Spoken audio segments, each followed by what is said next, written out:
Hi guys, let's talk about sacroiliac joint pain, or SIJ pain.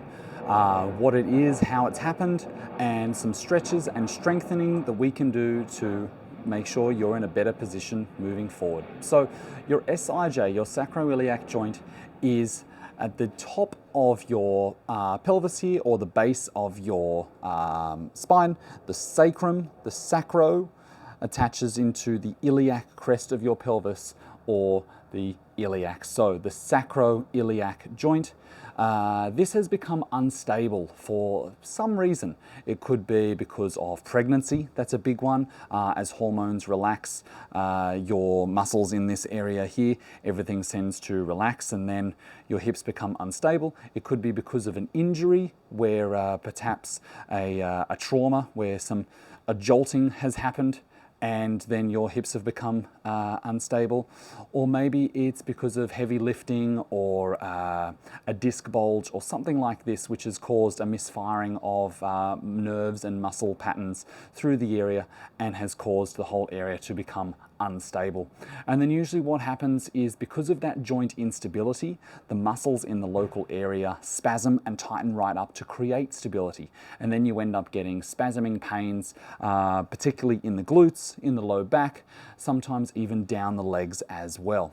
So as you can tell, with an instability issue, stretching isn't going to be your only port of call here. You want to be doing some strength stuff as well. Of course, I appreciate right now you're probably in a little bit of pain, so some stretching for the acute pain is a good idea, but moving forward into the long term, you want to be doing that strength stuff to ensure that your joint stability in that area is optimal, and then you're not going to get the SIJ pain as much or at all ever again. So let's talk about some stretching that you can do to alleviate your acute SIJ pain now. Okay, the first stretch that is crucial to any SIJ recovery program is a twist of some kind. So let's go through the different levels that you can do depending on where your pain is at. So level 1 is just lying on your back with one knee and just trying to get that one knee across. You can place one hand on that knee and try and pull it down. That would just be level 1, like that. Level 2 is with both knees up, so there's a little bit of core involvement here, and trying to drop both knees down to the ground, coming up and around, both knees down to the ground. That's level 2. Level 3 is wrapping one leg over the top, and then the knees fall down. Now what this does here is my bottom leg is pulling one leg down, the top leg is pulling the other calf down, and then I sink down into that deep twist. So this one puts a lot more pressure on the SIJ. Depending on where your pain is at, acuteness wise, you might be too tight to get into this one. But if you can do it pain-free, it'll definitely give you a lot of relief. So just pick the level that is appropriate for you. The next thing we want to do is get more mobility through the top of the pelvis and get some flexion and extension happening. So we want to come into a cat-cow pose. So from here, I'm keeping my hands directly underneath my shoulders, my knees directly underneath my butt, and a nice neutral spine to begin with. Or as you can see, a nice normal natural curve in my spine there. What I'm going to do here is take a big deep breath in and arch my back, poke my tailbone out, lift my chest, lift my ribs. And then as I exhale, I'm going to do the exact opposite. I'm going to tuck that tailbone in underneath, push my shoulder blades apart, and get flexion through the low back. Breathing in, extension. Breathing out, flexion. Breathing in, tailbone out. Breathing out, tailbone in. For that extension, drop your belly button and then lift your belly button. As you can see, my low back goes through its full range of movement.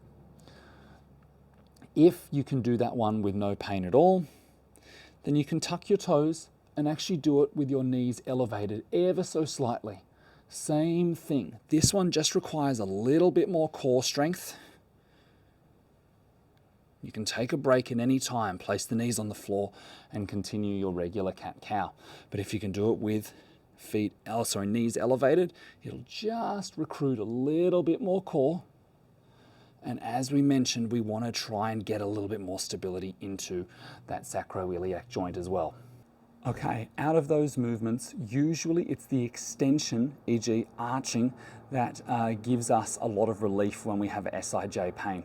So let's go through our various levels of extension exercises. Level 1 is just that cat-cow, which we did. So I assume everyone can do that cat-cow, the basic one with the knees on the floor. Level 2 is a sphinx. So what we're going to do is come down onto the floor, legs are out straight behind us, elbows tucked in underneath, and coming up into this sphinx pose. You can probably tell why it's called a sphinx. I look very similar to the Egyptian relics. Pull those elbows back, pull those shoulder blades back, and try and get extension through the low back. This one we're going to hold for a period of time. Let's start at a minute and see if you can work up from there. If you need to, just take a little break and then come back when you can.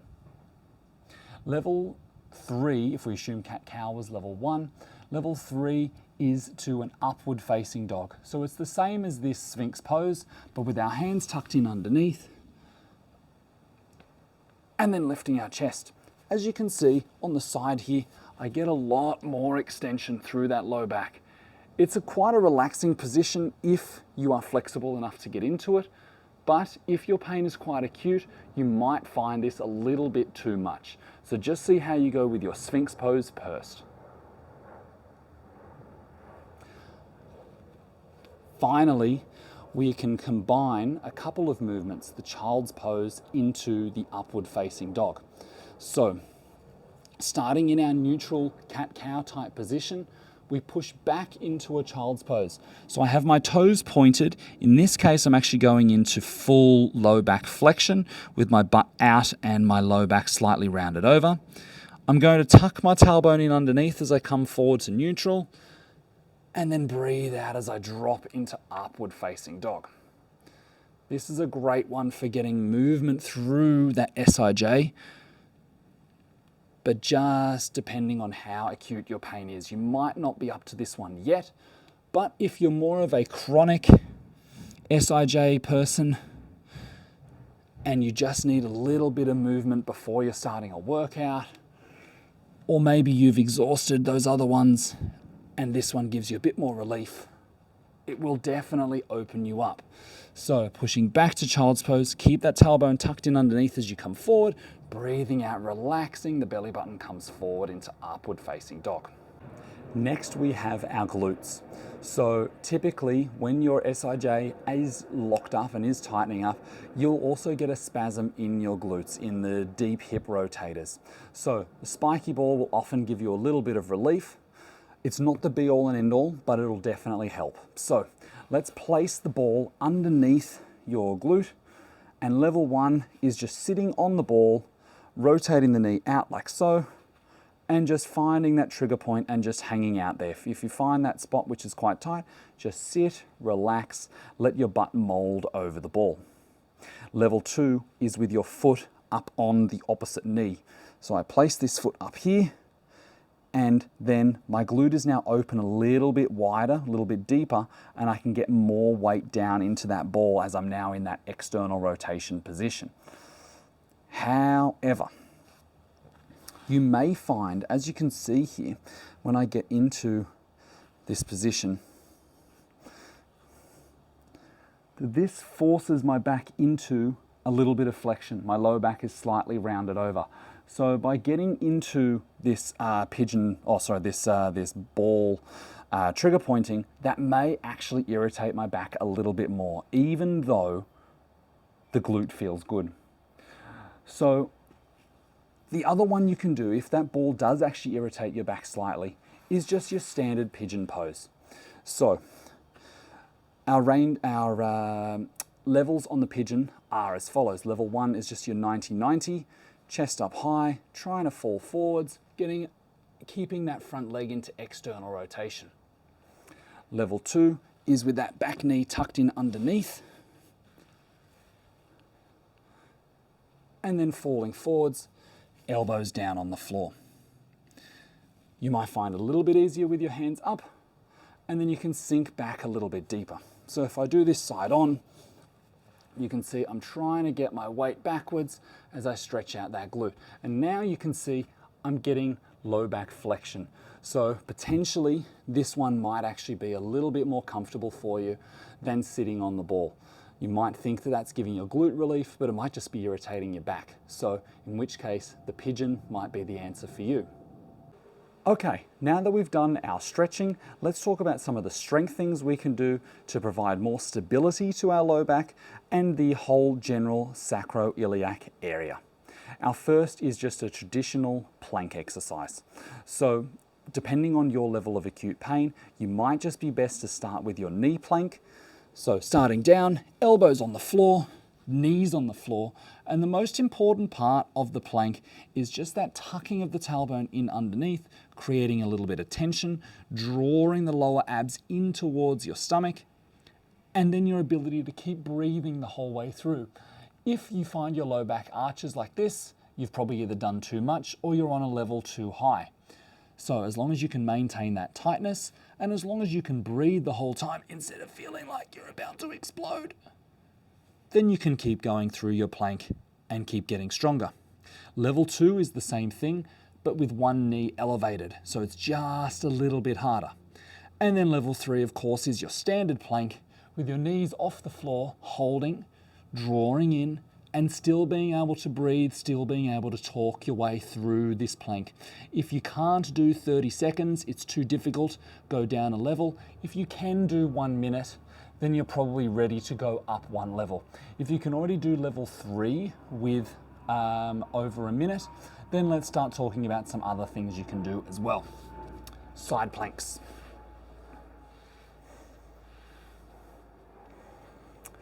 So for a side plank, we want to pull our knees back and have our hips nice and open, dig this elbow in, and coming up into a plank pose. So we want to get our bottom hip nice and high, and our top hip is slightly angled forwards. Once you've done 30 seconds, you can rotate over your sides. If this is easy, then you can go up through the level. So I'll just come back a little bit so you can see. Level 1 is here. Level 2 is with rotation. You can see I lift that knee up, it holds, and then it comes back down. So I'm using that top glute, and also now my bottom glute has to work a little bit harder to keep me in this position. Level 3 is up and hold. And then level 4 is doing that same thing with a booty band around the knees. Only if you can do, again, 30 to 60 seconds. If you can't do 30, go down in a level. If you can do 60, go up in a level. Bridges. Let's talk about strengthening our glutes and getting us into extension, getting us into a better position and stabilizing that SIJ. So your standard bridge is just lying on your back, heels on the floor, digging your heels in as we lift up into a bridge. Again, our starting position is 30 to 60 seconds. If we can maintain that 60 seconds, then let's go up to level 2,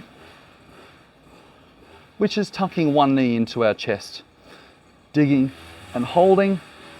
Again, if we can maintain 30 to 60 seconds, then we can go up through our levels, which is now going up and down, or maybe even holding a weight on the hip and making that a little bit more difficult. Our next 2 bridge variations apply for everyone. Level 1 is by placing a block between your knees, and we're actually squeezing inwards, getting tension into those internal rotators. So, bridge, hold, squeezing, squeezing, squeezing. And the counter to that is with our booty band on. Bridge, hold, knees apart, fighting, fighting, fighting.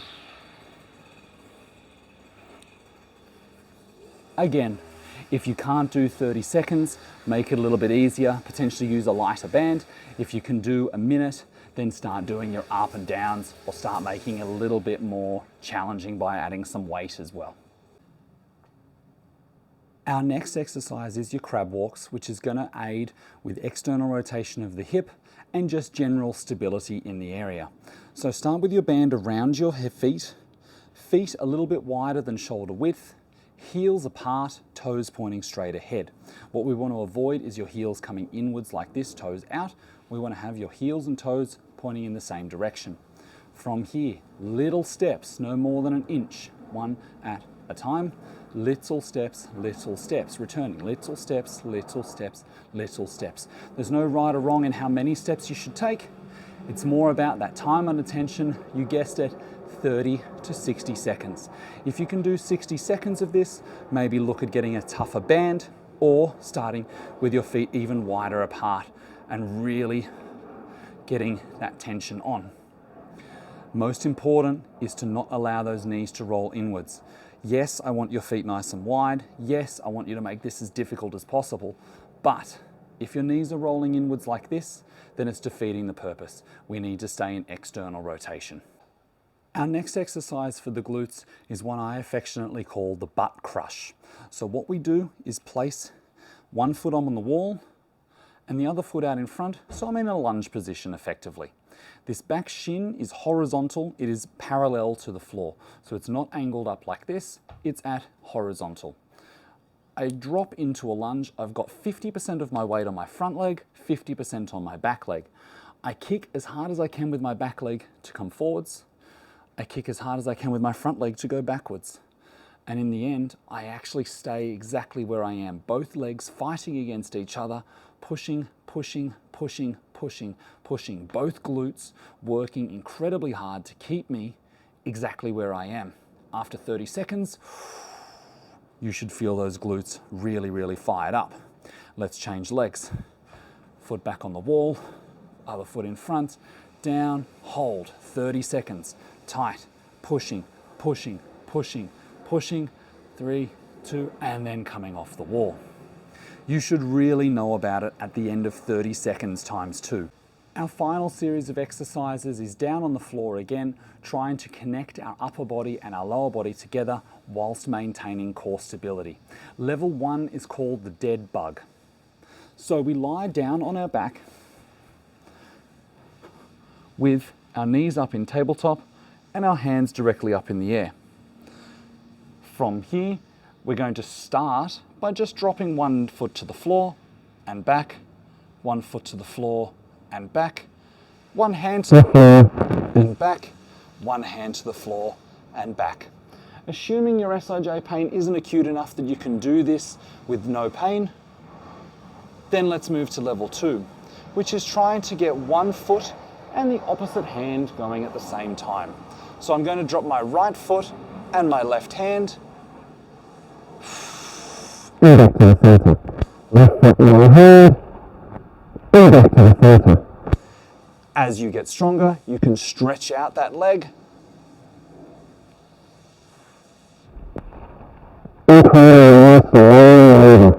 Which is going to stretch your legs and just apply a little bit of pressure in that lower back.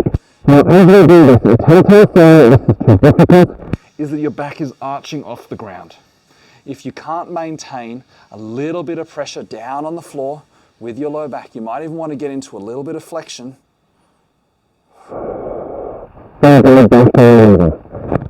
Assuming you can do 15 to 20 reps, or rather, maybe even large with this exercise. Maintain compression, maintain tightness, and maintaining the ability to breathe and talk. Doing the exercise well. The next exercise is the very opposite, but also the same. So this one we do on our hands and knees, and this one is called the bird dog. So from here, level 1 is lifting one arm and maintaining a perfect spine. Same thing with the other arm, same thing with one leg, same thing with the opposite leg. What we want to try and do is lift one hand, opposite leg, same time. And hold. Get a little bit of tightness. You can see I just started to arch slightly. So let's maintain that tightness through here. Holding, holding, holding. 30 seconds. change sides. I'll just change my direction so you can see what it looks like. Change sides, holding, holding, holding, 30 seconds. Your back shouldn't really change. You should be able to maintain the same position. It's not about kicking your leg up super high. It's about maintaining core strength.